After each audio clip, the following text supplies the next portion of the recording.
Well, Lando Norris, many congratulations on making this interview. It seemed a big night last night. Yeah, I mean, it was a big moment. It was a pretty incredible achievement for me and many other people that are all part of that the big journey that we've been on. So yeah, of course, had to celebrate well, enjoy the moment, because it's a rare moment for anyone, and it could be a unique moment. You know, it could be the only one. So yeah, I had to make it memorable. Yeah, they're quite old school. I quite like that aspect of it, which is great. But listen, you wake up today for the first time as a world champion. Yeah. Any messages from your friends with big names, Carlos Alcaraz, Luke Little, the darts player? I don't know. Anyone? I mean, a lot of them text me. I mean, there's a lot on Instagram. Jimmy Butler, I think, messaged you. There's a lot of legends, a lot of incredible athletes or personalities, and just a lot of people that I've met around the world that support me or have acknowledged it, that kind of thing. And that's always just that's a bonus to everything. It's not what I go around craving. The moment is the one with my friends, my family, but of course, the more messages you get, just the cooler it makes everything feel. So I appreciate all of the messages. Yeah, but it's slightly different. You're on the front pages. I don't know if you've seen as well as the back pages. Well, I can show you some of them, but you are. The Prime Minister is amongst those to pay tribute. This is a different level of fame. Yeah. Fame for the rest of your life. Are you ready for that? Time will tell. Time will tell. I mean, already the world of Formula One is pretty insane. But of course, winning a world championship takes it to another level. So, I don't know. We'll see. We'll see over time.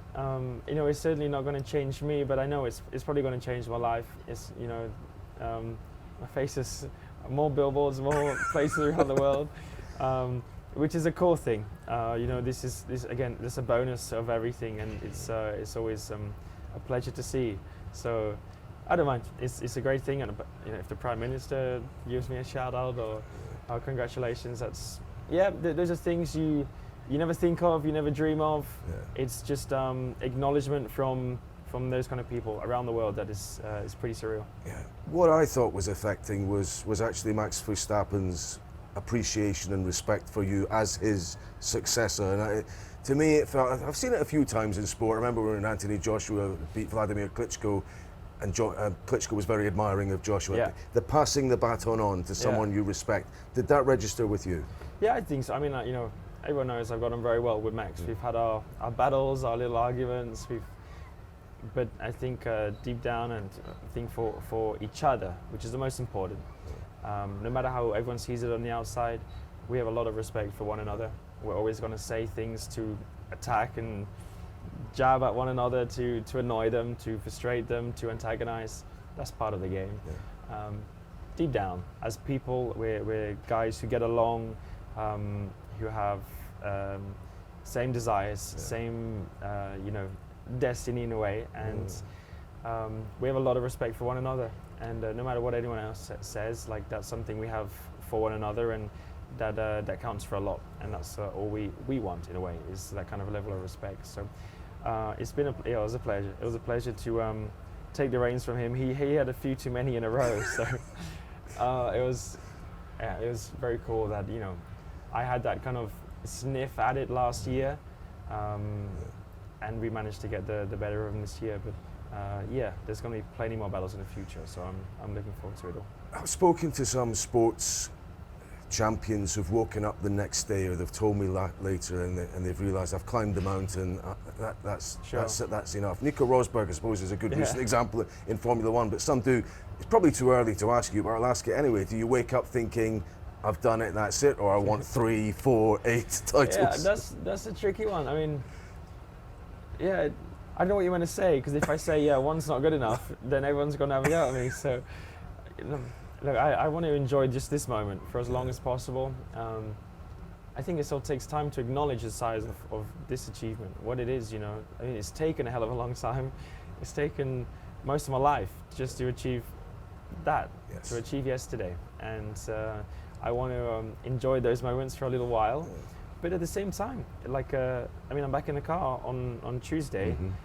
and that's preparation for the next year already. So one day off and it's already back to it. It's already okay. What can we do for next year that's going to give us an advantage? That's going to make us perform better, and allow us to try and repeat it all over again. So, you definitely everyone gets addicted to success, to victories, those kind of things, and it's definitely a great taste. So, I certainly want to go again and again and again for as long as I can, but I have to, and I think it's very important to stand still for a little bit, acknowledge what's going on, and savor that moment. Absolutely. Will you wear number 1 on your car next year? Are you minded to? What's the thinking? Apparently, I had to make the decision today already. Oh. And will it be on the car? So whatever's on the car tomorrow? In testing. I think it will be. That suggests it is. Yes. Okay. Well, what would be the thinking behind that? That's a proud thing to have as your badge on the front. I think it's that. It's tradition as well. It's tradition. It's there for a reason. It's there because you can go and try grab it, and you can work hard to try and get it. And for 1 year, I think all of us as a team that gets to have a role in, I think, McLaren and my car. We'll get to wear that with pride, It's all my mechanics, my engineers, everyone that's part of McLaren gets to have that acknowledgement too. So it's not for me. It's for them as well. It's their pride. It's knowing that they put a lot of work and effort into everything. That they also get to go, we're number 1. It's not as cool when you say, we're number 4. So it's I think they'll be even happier than I am. Okay, fair enough. Listen, what you're not traditional, I suppose, and this is caused a lot of us to rethink on our side of the fence in the media, is maybe a traditional competitor. Yeah. You've recognised that yourself. Did you feel you were being put in a kind of pigeonhole? I'm thinking particularly last year, where we all wanted you to kind of stand up to Max and be this kind of macho character, which maybe wasn't entirely who you are. You've shown a different kind of strength, but did you almost feel at any stage, I've got to kind of adopt this persona? You didn't in the end, and you've won without it. So I won without it, which is for sure one of the coolest parts of it. Is that I won it without having to be like that. It's not like that's always going to be the correct thing, It's I'm sure in the future I need to, and I got to force myself to be, because it's just not naturally me. I'm not born, and I've not grown up as much with that kind of natural fighter instinct, and it's a great thing, and I think that it does help with so many aspects of going out and trying to be the best athlete in your sport. I completely agree with that, but it's not that you have to only have that in order to win. And there's a mix and a match to it all. It's a different kind of strength that but it is still a strength, I think. Thank you. Well, Oscar, it's been a great battle year with him. I don't know if you've heard from him since. Maybe give him a little bit of space. It'll be tough for him to come to terms with all of this. It's one of those things that you don't really know what to do. I'm also a guy that I feel bad. Want to give him a hug. Want to acknowledge, I want to give him the respect he deserves, and I'm sure everyone does on the outside. Give him the respect that he deserves. But I also want to do it, and I think it's always quite a difficult position to be in and do it. But I acknowledge, I know what he's achieved this year and how hard it's been on both sides. And I just know there's also going to be plenty more times when we're going to have more of these battles, and he comes out on top some of the time, and I try and come out on top some of the time. And I've enjoyed it. I hope, and I think he has enjoyed a lot of it.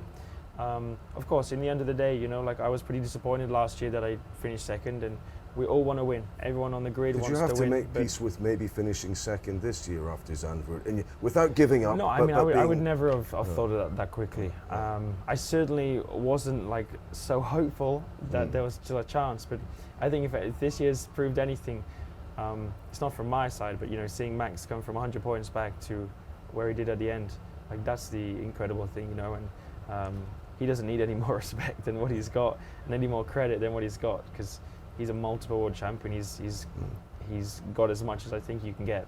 And I probably got even more, I think, respect and credit for what he's achieved this year, coming back from that deficit that he had. So, yeah. Just to dig into the psychology of it, maybe at that point, you obviously had a psychologist, someone working on that side. How deep did you dig into that? And finding the right person that worked with you, how significant was that in all of it? Very. I mean, when you look at the end of the seaon, it was 2 points. Was all I needed, you know. There's plenty of places that I could have got more points. There's also plenty of places I could have lost more points, you know. And it's hard to kind of quantify, did this one meeting help you get this many points, or did that? You don't really know those things. It's just a collection of work, and you go through everything. Is this going to help you potentially do a better job? And if it's a yes, you got to do as much of those different things as you can. And certainly working with a psychologist and different people in many different areas, all played a part. How much? Very difficult to know. But did it make me perform better? Did it allow me to get you know, those wins in the second half of the season and have that run, which I would say effectively got me the championship in the end? Yes. So, you know, every small piece can add up and make a big difference. Okay. Just to finish off, you're back in the car to prepare for 2026. I mean, we don't know what the lie of the land will be, but you'll hope with the people you have at McLaren, you can be still fighting at the front. Of course. With Lewis Hamilton, maybe with George Russell potentially. Yeah. Those would be interesting battles if you were fighting with them. Yeah, I mean, we've had a good amount of battles already. Yeah. I would love to race a bit more with Lewis. You know, obviously the team struggled a lot more this year than I think everyone was expecting. Lewis has proved himself to be probably the best of all time. So, yeah, everyone knows if anyone can bounce back from difficult years, it's Mr. Hamilton. Yeah. And I would love to race against him more. You know, I feel like always a privilege that I get to race against someone that is the best in the world. And you got a good amount of those guys. You know, you got Fernando, you got Lewis. George will want to emulate you because he's your contemporary. Yeah, exactly. You know? No, it's true. But there's a lot of us that want to. You know, climb in the footsteps of these other guys, and George is definitely there's an Oscar, and there's so many guys on the grid. So, new year next year, everyone's got an opportunity. Everyone's looking forward to it.